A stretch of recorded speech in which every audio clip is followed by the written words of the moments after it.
Jadi ini adalah Huawei MatePad. Kalau bawa ini tablet, hati-hati kena copet. Karena looks-nya keren, jadi rawan kejamret. Gak cuma desain aja yang bisa bikin kita lengket, fitur-fiturnya pun bakal disukain warganet. Layarnya IPS 12 inch udah paper matte, punya performa oke dan gak ngaret. Aksesorisnya juga lengkap dengan harga yang bisa dibilang mepet. Bisa jadi alternatif laptop kalian ketika laptop kalian konslet. Ya udahlah ya, nggak usah ngepet. Selamat menonton, monyet.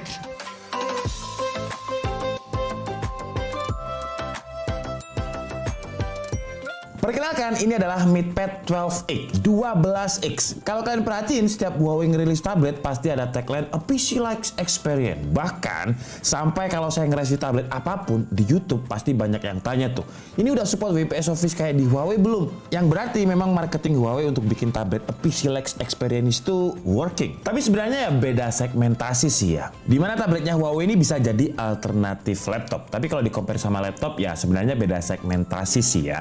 Ada marketnya masing-masing, ada plus minusnya. Kalau butuh fungsionalitas yang lengkap, ya laptop. Kalau butuh yang lebih bisa mobile dan compact, ya tablet. Apalagi si MatePad 12X ini bisa ngelakuin beberapa hal yang kalian nggak bisa lakuin di laptop biasa. Terutama kalau kalian pakai untuk kerja sehari-hari. Lebih nyaman, nanti saya jelasin kenapa bisa kayak gitu.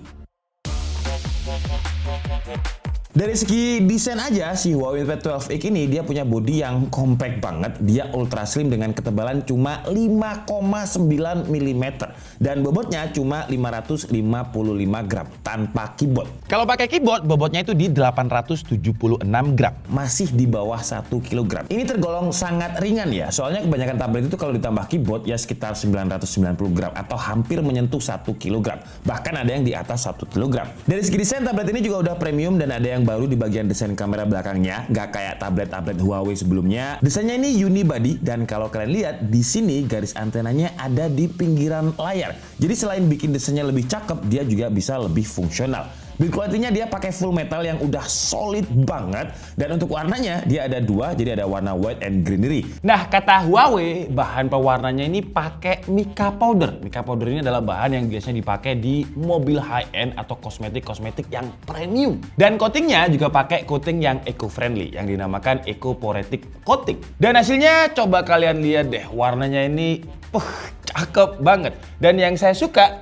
bahannya ini gak gampang nempel dengan magnet fingerprint. Padahal tangan saya ini cepet banget basah. Di bagian layar dia pakai layar yang udah paper matte kayak di tablet-tablet flagshipnya Huawei. Nggak cuma paper matte aja ya. Layarnya ini pakai panel IPS 12 inch. Resolusinya ada di 2,8K. Apa itu Full HD? Aspek rasionya ada di 3:2, refresh rate-nya ada di 144 Hz. Gokil sih, biasanya tablet itu mentok di 120 Hz. Dan dia diklaim punya peak brightness di 1000 nits dan color akurasinya di bawah 1 delta E. Kita udah tes untuk color gamut layarnya dan kita dapat hasil untuk sRGB-nya itu di 100%, Adobe RGB-nya 85%, P3-nya juga lumayan gede di 95% dan untuk brightness tipikalnya indoor itu ada di 561 nits. Outdoor bisa nambah sekitar 530 nits. Dan 560 nits kalau dipakai di outdoor itu udah lebih dari cukup. Apalagi layarnya paper matte, anti reflektif, udah nyaman. Dan kalau kita lihat dari hasil tes layarnya ini, layarnya ini udah enak kalau kita pakai buat ngedit. Nggak cuma buat ngedit, tapi buat entertainment kayak nonton video atau nonton film apapun, udah nyaman. Dan karena dia udah pakai layar yang paper matte, layarnya ini udah anti reflection. Jadi tampilan layarnya nggak bakal ngeganggu sama pantulan cahaya dari luar. Nggak seperti kalau kita pakai layar glossy yang pantulan cahaya dari luar tuh ngeganggu banget. Nih, saya kasih tahu perbandingan refleks cahaya luar antara layar paper matte-nya Huawei sama layar tablet yang glossy. Kalau secara tampilan, meskipun finishing layarnya ini matte, tampilannya ini secara detail masih tajam, kualitas tampilannya clear, dan warna-warnanya juga keluar. Karena ini nggak pakai tempered glass ya, jadi memang layarnya ini yang dibikin paper matte. Nggak ada lapisan lain. Paper matte display-nya ini juga nggak magnet fingerprint, jadi buat tangan saya yang cepet banget basah, nggak gampang kotor. Dan dia juga udah punya 4 sertifikasi Eye Comfort yang bisa kalian baca di sini aja untuk semua sertifikasinya, karena banyak. MatePad 12X ini punya tagline Better than Laptop Experience. Tapi apakah bener better than laptop? Dan setelah saya pakai 2 minggu ini, di beberapa poin memang better than a laptop. Dan gak hanya cuma better than laptop aja, sebenarnya di beberapa poin juga better than iPad. Kalau kita bandingin sama iPad Air aja ya, iPad Air itu masih lebih berat loh. iPad Air 11 inch plus keyboard itu ada di 1,06 kg. iPad Air yang 13 inch sama keyboard di 1,2 kg. Sedangkan MatePad 12X cuma 860 gram. Enteng banget. Dan yang saya suka dari Huawei ketika kita beli tabletnya itu udah lengkap aksesorisnya. Ada stylus, mouse Bluetooth. Sedangkan di iPad Air kalau kita mau beli sama aksesorisnya, bisa 17 sampai 18 juta. Untuk aksesoris keyboard dari Huawei ini tipis dan ringan, bobotnya itu cuma 308 gram. Koneksinya udah pakai Neuralink, bukan pakai Bluetooth lagi, jadi lebih cepat dan juga lebih low power. Travel distance-nya walaupun ini keyboard eksternal, tapi dibikin nyaman sama Huawei dengan travel distance 1,5 mm. Ukuran keycapsnya juga lebar dengan 16 x 16 mm.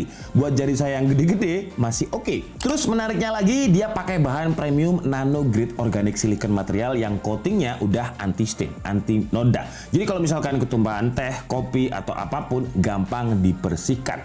Gak cuma bagian keyboardnya aja ya, bagian punggungnya pun kalau kejatuhan stain atau noda, kita tinggal lap aja pakai kain basah. Dan ini aman. Yang saya sayangin dari keyboardnya ini meskipun konektivitasnya udah pakai Neuralink, sayangnya dia nggak bisa dipakai kalau misalkan terpisah sama tabletnya. Untuk stylusnya dia pakai Huawei M Pencil Gen 3 yang udah Neuralink juga. Stylusnya ini diklaim udah 10.000 lebih pressure sensing levelnya dan 6 kali lebih responsif ketimbang stylus yang pakai Bluetooth. Kalau untuk stylusnya jujur saya nggak ada komplain sih ya, nggak berasa ada delay. Dan kalau buat nulis di layar Peppermint-nya ini pakai ujung pen yang khusus buat layar Peppermint, experience-nya itu udah berasa kayak nulis di kertas beneran. Karena kalau kita dengerin ada kayak gesek-gesekan ya ujung pensil ke kertas gitu. Mirip sama kertas.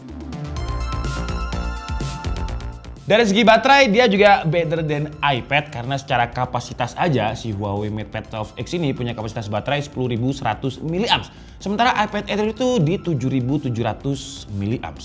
Hampir 30%. Dan baterainya juga ada awet. Pas kita cobain untuk main game Genshin Impact 30 menit dia berkurang 12%, PUBG 30 menit cuma 6%, Mobile Legends 30 menit juga cuma 6%. TikTok, YouTube dan juga Netflix 30 menit 3% aja.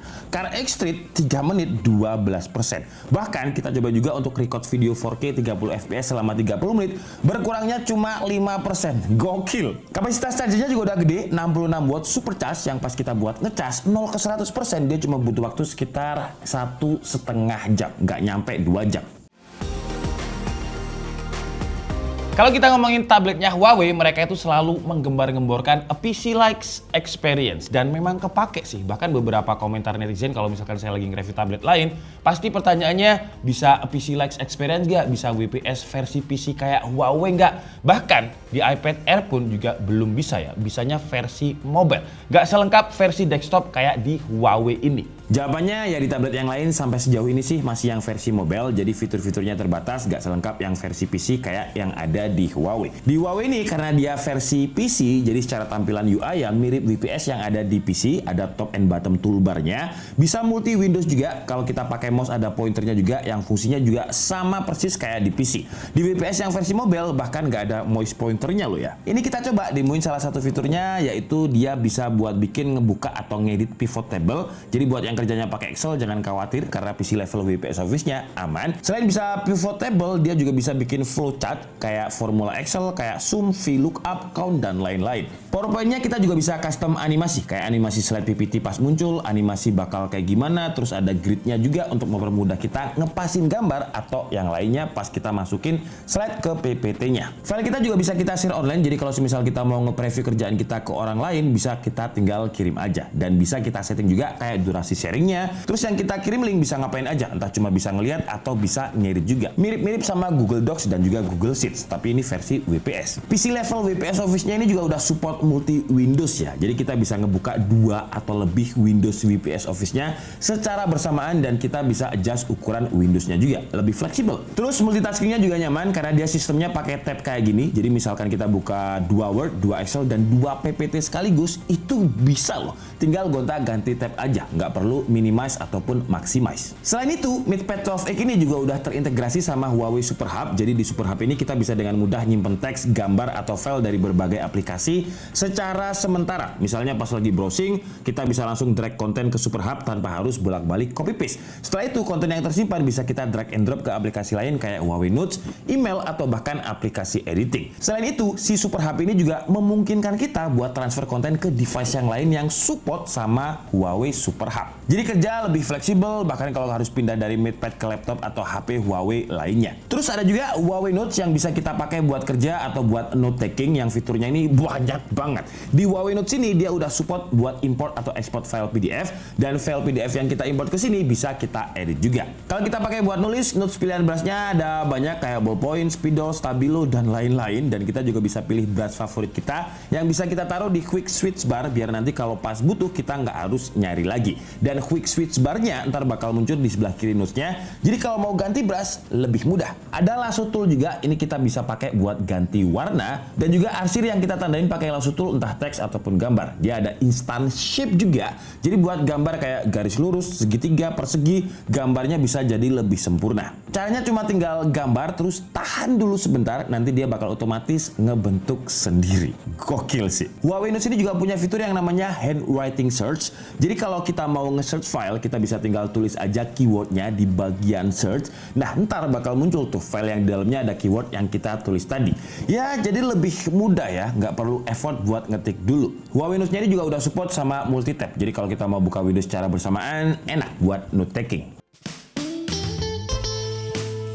Si Huawei MatePad 12X ini nggak cuma enak buat kerja aja ya, tapi buat ngegambar juga enak. Selain perpaduan antara Papermate dan stylus yang bikin feel nulis dan gambarnya ini mirip kayak di kertas, buat yang suka gambar, si Huawei MatePad 12X ini juga punya aplikasi yang namanya GoPen. Jadi GoPen ini aplikasi buat gambar dari Huawei yang fitur-fiturnya udah oke banget. Ini juga aplikasi eksklusif yang nggak ada di tablet lain. Pilihan kanvas di GoPen ini banyak banget. Bisa kita custom juga dan udah support sama kanvas yang resolusinya 8K. Bahkan kita bisa pilih tekstur kanvasnya biar seperti seolah-olah kita menggambar di atas kertas. Jenis-jenis kertasnya juga banyak banget. Sama kayak di Huawei Notes tadi, di aplikasi GoPen ini kalau misalkan kita mau gambar yang sempurna kayak segitiga, persegi, atau lingkaran, itu bisa juga. Buat ngewarnain juga bisa kita drag and drop aja. Kalau mau ngewarnain gambarnya ada fitur symmetry drawing yang bisa kita pakai buat gambar biar gambarnya jadi lebih simetris, dan dia juga udah support multi layer yang bisa kita manage juga. Ya, layer-layer kayak di Photoshop gitulah fungsinya. Kalau kalian bingung pakai si GoPen ini, ada tutorial, ada help and guide-nya juga. Jadi Huawei GoPen ini selain fiturnya udah cukup lengkap buat profesional, buat user pemula pun nggak bikin bingung.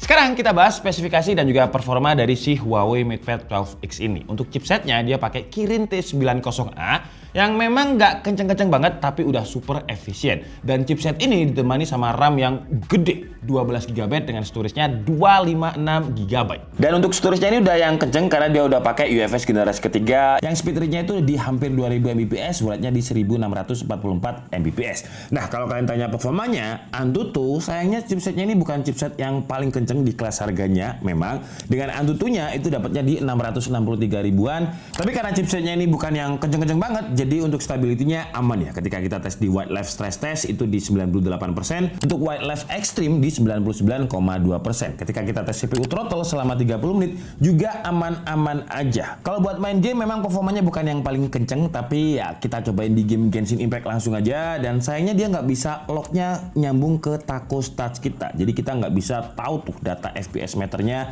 berapa. Tapi ketika kita coba main game Genshin Impact di settingan medium, 60 FPS-nya aktif di Summary Map, dia lancar-lancar aja sih. Nggak ada kendala, nggak ada lag selama main sekitar setengah jam. Main Mobile Legends dengan satu match rank, settingan grafik ultra, frame rate ultra juga lancar meskipun war-nya di tengah dengan frame yang padat. PUBG juga settingan smooth extreme juga lancar. Pas kita coba main game Genshin Impact selama sekitar 30 menit tadi, kita cek suhunya juga, suhu temperaturnya bagian depannya itu cuma ada di 37,2 derajat Celcius, sedangkan bagian belakang cuma ada di 36,9 derajat Celcius. Pas record video 4K 30 fps tadi selama 30 menit juga cuma 36 derajat Celcius. Bah, ini mah adem. Fitur lain ada banyak banget yang harus kita bahas karena memang bagus ya. Pertama ada speaker. Speakernya ini udah stereo. Jadi dia pakai 6 speaker, 2 tweeter dan 4 woofer. Gokil gak tuh? Speakernya ini udah support sama high-res spatial model algorithm, jadi bisa menghasilkan suara yang surround. Nah, kalau kalian pengen tahu kualitas suaranya, kira-kira demonya kayak gini lah.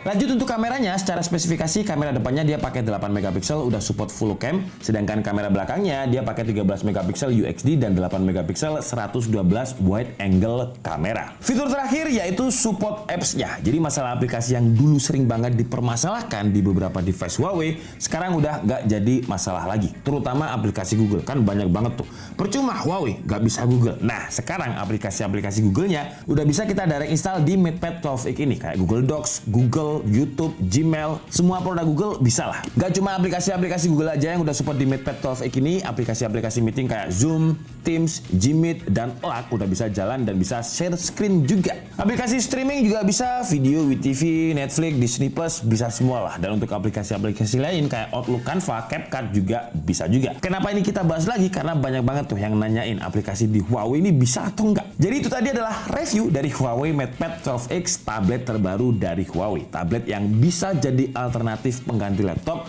buat kalian yang kesehariannya itu mobile, portable, dan malas ribet bawa laptop karena berat. Kesimpulannya, kalau kalian nyari gadget yang nggak cuma buat produktivitas, tapi secara desain dan juga looks masih terlihat elegan dan keren, Huawei MatePad 12X ini bisa jadi pilihan yang menarik karena desainnya kece, bodinya tipis plus ringan. Layarnya udah IPS 12 inch, resolusinya bukan Full HD ya, tapi 2,8K dengan refresh rate 144 Hz. Dan yang saya suka, dia juga udah Papermate, layar ciri khasnya Huawei yang anti reflektif. Tampilan layarnya tajam, clear, warnanya keluar, fitur-fiturnya juga banyak banget mulai dari PC level WPS Office yang banyak banget orang suka. Karena ketika saya nge-review tablet lain pasti banyak pertanyaan. Udah bisa WPS Office kayak Huawei belum? Wah, kayaknya masih Huawei deh. GoPen juga udah ada tutornya buat yang masih awam. Huawei Notes fiturnya juga banyak banget bisa ngebantu kita buat note taking dan masih banyak lagi fitur-fitur lainnya yang nggak cuma asal ada tapi juga berfungsi dan membantu pekerjaan kita biar lebih mudah. Perpaduan desainnya menarik, layar Papermate-nya fleksibel dan banyaknya software eksklusif. Jadi buat kerja ataupun kreatif, pakai Huawei MatePad 12X ini bisa menawarkan pengalaman yang bisa dibilang nggak ada laptop konvensional di kelas harganya yang fiturnya sama kayak Huawei ini. Tapi memang sayangnya kalau kita ngomongin performanya Huawei ini bukan performa yang paling kenceng di kelasnya. Dia itu kayak jualan lebih ke software dan fungsinya sih. Tapi ya dengan Kirin T90A-nya kalau hanya digunakan untuk kerja, kuliah, atau entertainment udah lebih dari cukup. Untuk harganya, jujur ketika video ini saya buat, saya belum tahu ya berapa harganya. Tapi katanya sih bakal di antara 8-9 juta dan kalian bisa PO si Huawei MatePad 12X ini di tanggal 3-23 Januari. 20 hari. Dan seperti biasa, Huawei kalau masalah aksesoris gak pelit ya. Harga itu tadi udah bakalan include sama keyboard, stylus, dan juga mouse Bluetooth. Jadi tinggal pakai aja. Overall untuk harga under 10 juta menurut saya Huawei MatePad X ini patut dipertimbangkan lah. Cuman satu aja saran buat Huawei mungkin ke depan ini kan warnanya hijau-hijau pastel yang bagus gitu ya. Cuman aksesorisnya warna putih. Jadi mungkin bisa disesuaikan warna hijau juga biar lebih bagus lagi gitu. Saya Dika Setiabudi and see you on the next video. Bye-bye.